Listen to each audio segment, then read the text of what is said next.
So you hopefully got a first picture of what Node.js is and why you use it and what you use it for. Now, typically, and also what we will do in this course, you use Node.js to run it on a server, to write server-side code.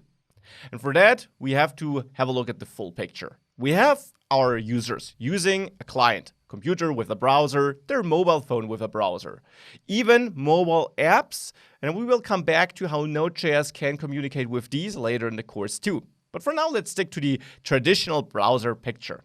We got our users using their browser, and there we can use HTML, CSS, and JavaScript in the browser to create web pages, right? Now, they visit a page, mypage.com, and they send a request to do so. For example, by entering a URL in the browser, a request is sent to that URL. Now, there, the server comes into play. We got our server, some computer running in the internet, which has the IP associated with that domain, which is automatically resolved for us. And on that server, we then want to execute some code that does something with the incoming request and returns a response. Often, but not necessarily always, as you will learn, this response is a HTML page, which the browser then in turn can display. By the way, it is not necessarily just HTML. It's also things like CSS files or JavaScript files with JavaScript code for the browser, not for the server. Now, on the server, we typically do tasks that we can't or don't want to do from inside the browser for performance or security reasons. We connect to databases, for example, to fetch and store data. We do user authentication, which we obviously can only do on a place the user can't access to make it more secure and avoid it being hacked. We do it for input validation to see if a user entered the correct email address. The browser can always be tricked. Users can even edit their browser-side code. You can open the developer tools and start working on that page you're on. But the server is, of course, sheltered from that. The user can't access it. And in general, we have our business logic on the server. Everything our users shouldn't see, which takes too much time to run in the browser, where we obviously want to deliver a fast user experience, or anything of that kind. And that is where we use Node.js. So also JavaScript code, but this time not on the browser, but on the server.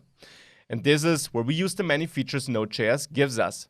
And this is how we indirectly allow our users to work with the server through that request-response pattern. The direct access is not available. So this is how we will use Node.js in this course also. We will use it to write code on the server that returns data our users, our clients, can work with. Now, one important side note at this point of time. Node.js is not limited to running code on a server. It's a JavaScript runtime, and you even saw a first demo which did not do anything where we needed a browser, right? We didn't spin up a server there. We didn't do anything which we would have reached through a browser. We'll do that a lot throughout the course, but we haven't done it thus far. Because it's just a JavaScript runtime, we can execute any JavaScript code with Node.js. And often that is code that runs on a server and is executed upon incoming requests.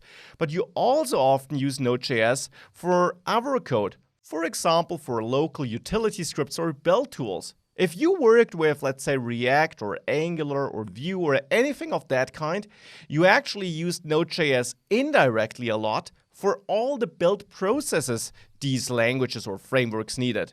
Because Node.js is a great tool for writing utility scripts. You have access to the file system, so you can write and read and manipulate files.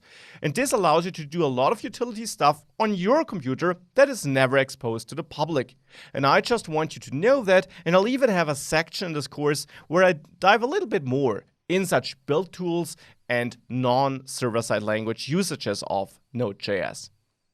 In general, and that is the most popular thing you do with Node.js though, you use it in the context of web development and server-side code. So you use it to run a server, and actually, and that is an important difference to PHP, for example, with Node.js, you don't just write the code that is running on your server, you also write the server yourself. So the code that takes the incoming requests and routes them to your well, other code. In PHP, you have extra tools like Apache or Nginx, which run the servers, which listen to incoming requests and then execute your PHP code. Here, Node.js does both. It does that listening, and it then also does whatever you want to do in your code. So that's important, and that's something you'll see in action soon. We also use it, or we therefore also use it, to run all our business logic. So not just to listen to incoming requests, but to then work with the request data, work with files, work with databases, all that fun stuff Node.js is capable of, and we'll do all that in this course, obviously. And we also handle the response side, not just incoming requests. You will also learn how you use Node.js to send back data to your clients, be that HTML pages with dynamic content, or data only in the format of JSON or XML or even files. So this is what we use in Node.js and what we will dive heavily into in this course. Alternatives to Node.js would be things like Python, also with frameworks like Flask or Django, or PHP with frameworks like Laravel maybe, or standalone vanilla PHP of course. And more, ASP.NET, Ruby on Rails, all that stuff. This basically are all replacements for Node.js, or Node.js can be a replacement for them. And there is no clear winner. All these languages are capable of doing the same kind of stuff. And of course they differ in some technical regards. But in general, it's great to have that broad variety. The huge advantage, or one huge advantage of Node.js, is that it uses JavaScript, a language which you need so much in modern web development, for all the front-end, for some build tools. And if you then can also use it on the server side, you don't need to learn a bunch of different languages. You can use one and the same language and then use that for your server-side code too. This is why Node.js is a great language to learn. You get so much efficiency out of it. It's also a highly performant and popular language. There are so many jobs out there for Node.js. There never was a better time to learn it. It's used in so many environments, also for a lot of cutting-edge stuff. But in general, Node.js is a great solution.